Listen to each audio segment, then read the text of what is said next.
Hello, good day. This is Revi saying welcome to my podcast channel. I appreciate you for finding time to listen to me today. I trust you will have a great time. Today's topic is titled Live and Cleave.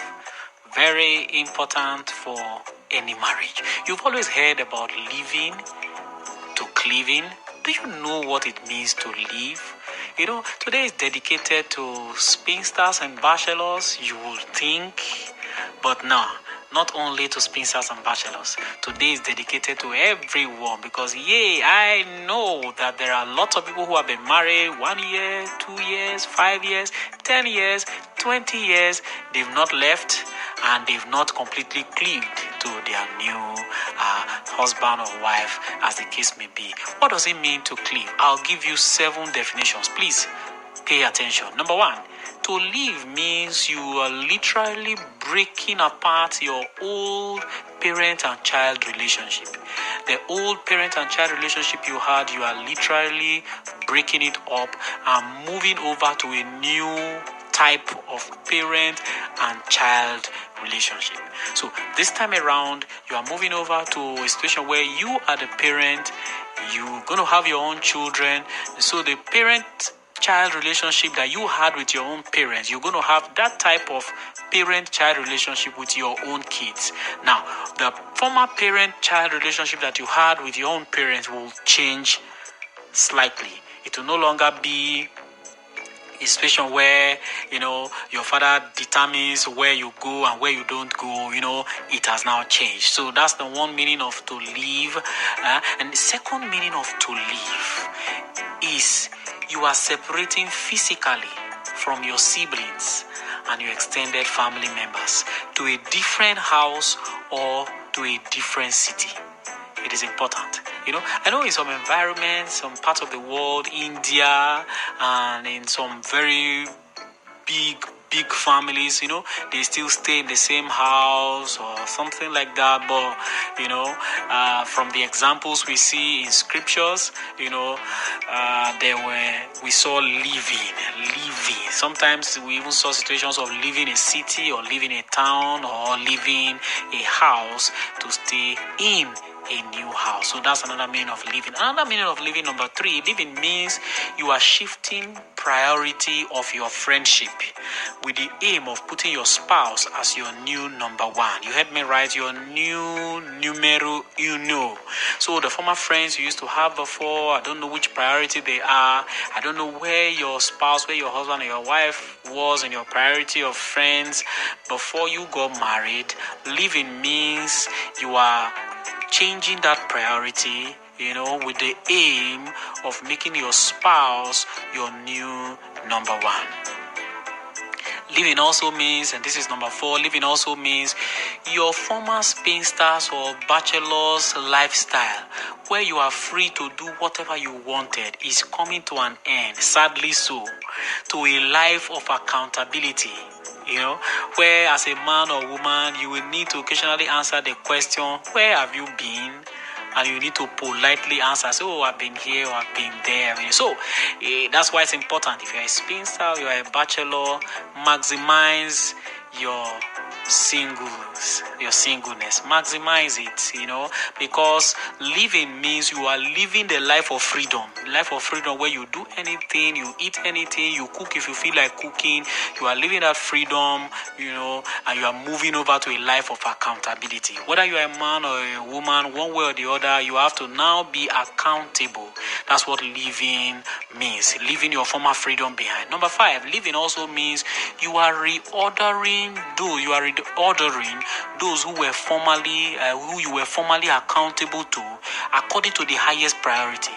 Before, I will say for most people who are Christians or for everybody who is a child of God, before I will say in terms of accountability, priority, your number 1 priority, you are accountable to God. Number 2 priority, you are accountable to your father or to your mother. You are accountable to your pastor, in that particular order. But living means when you're getting married, you're living. Living means now your new accountability priority. Number 1, you are accountable to God. Number 2, you are accountable to your spouse. And number 3, to others. And now, to others here include your parents, your pastors, your bosses at work, business partners, or whatever. Now you are more accountable to your spouse. Number 1 is God, number 2 is your spouse. I've seen people who are more accountable to their pastors or to their parents. If their spouse tells them this and then their pastor says, no, this is the way we should go, they forget about whatever their spouse tells them. It's unfortunate. That person has not left. He has not left. So I hope that person is listening now. Your accountability priority is now God, your spouse, and others. I hope somebody got that right. Number 6, living also means, you are living, your spouse is now your number 1 advisor. Living means your spouse is now your number 1 advisor, your number 1 counselor, and your number 1 gossip mate. We have seen many people, they just have stuff just come up and their spouse is not aware. Your spouse, before their spouse even gets to hear, other people have heard.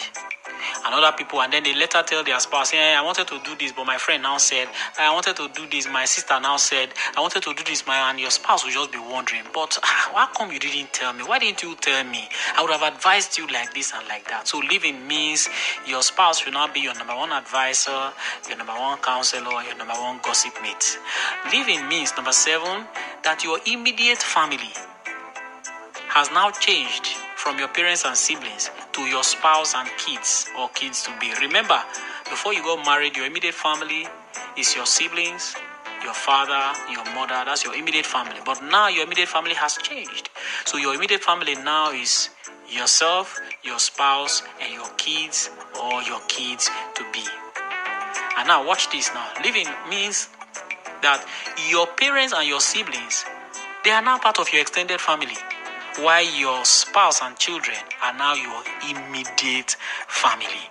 Living is a process, and that process takes time. It can take weeks, it can take months, or it can take years. It all depends on 2 things. Number 1, it depends on the work you have put in preparing yourself to live one day when you are married. As a single girl, start detaching gradually. Once you turn, 19, 20, start detaching gradually.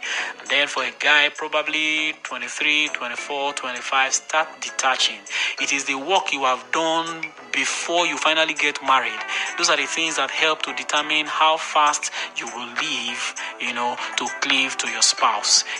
So like I said, living can take weeks, or months, or years. Depends on 2 things. We've talked about number 1, the work you personally put, and number 2, the work your parents have done, detaching themselves gradually from their children.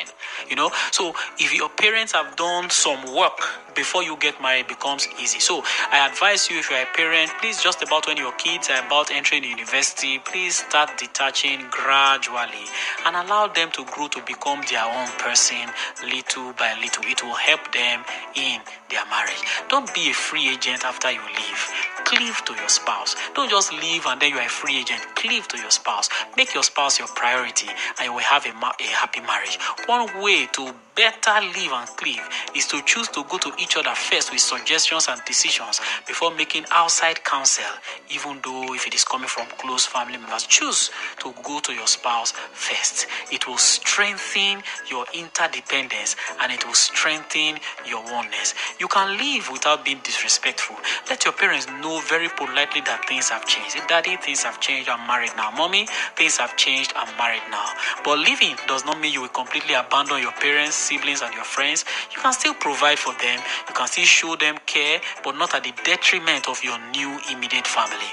Watch out for parents and siblings. Some parents and siblings, even though you have left, they might want to come back to fight to reattach themselves to you. Sometimes their intentions may be good and counterproductive. Sometimes their intentions may be completely bad. Protect your spouse. Some people have been married for years, but their spouses are still cleaving to parents, siblings, or friends. Note this one very well.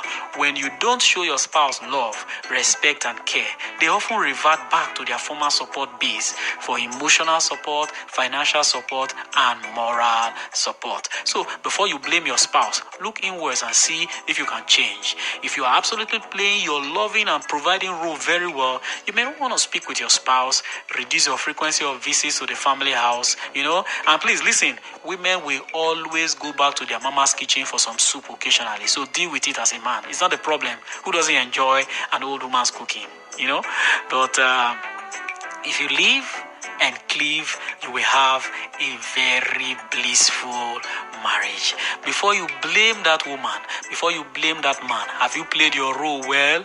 Have you played your role well? Is it not because you are emotionally abusing your spouse? Is that not the reason why your spouse is running to friends and running to family for emotional support?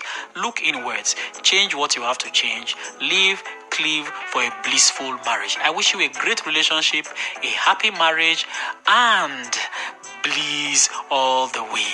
I am Reverend Victor Ekpe, Rev for short, your relationship mentor and senior pastor, CGMI, Water Resources District Headquarters off Water Resources Road, Izakba, Warri. And remember, my book is out, Marriage Aglow. Order your copy. You get in Praise Bookshop, Praise Center along Japa Road if you live in Warri. If you live outside Warri, just a phone call away, you will get your copy. Kindly help me share, spread this podcast so that I can be a blessing to others. Bye-bye. Take care. Have bliss.